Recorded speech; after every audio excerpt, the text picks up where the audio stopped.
بہترین پڑوسی کون ہے؟ حدیث پاک کا مفہوم ہے، حضرت عبداللہ بن عمر رضی اللہ تعالی عنہ بیان کرتے ہیں کہ رسول پاک صلی اللہ علیہ وسلم نے ارشاد فرمایا، اللہ تعالیٰ کے ہاں ساتھیوں، دوستوں میں سے بہتر ساتھی وہ ہے جو ان میں سے اپنے ساتھی اور دوست کے لیے بہتر ہو۔ ٹھیک ہے، بہترین دوست وہ ہے جو اپنے دوست کے ساتھ خیرخواہی کرے، یہ بہترین دوست ہے۔ پھر فرمایا، اللہ تعالیٰ کے ہاں پڑوسیوں میں بہتر پڑوسی وہ ہے جو ان میں سے اپنے پڑوسیوں کے حق میں بہتر ہوں۔ اللہ کے نزدیک بہترین پڑوسی وہ ہے جو اپنے پڑوسی کے ساتھ خیرخواہی کرے۔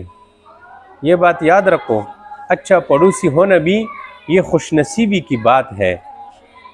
ایک روایت میں یوں آتا ہے کہ آپ علیہ السلام نے ارشاد فرمایا کہ آدمی کی خوش نصیبی میں یہ ہے کہ اس کا گھر کشادہ ہو، گھر، اور اچھا پڑوسی ہو اس کا، اور اچھی سواری ہو اس کا۔ اللہ پاک ہم سب کو کشادہ گھر عطا فرمائے اور اچھا پڑوسی عطا فرمائے، اور اچھی سواری بھی اللہ پاک ہمیں عطا فرمائے۔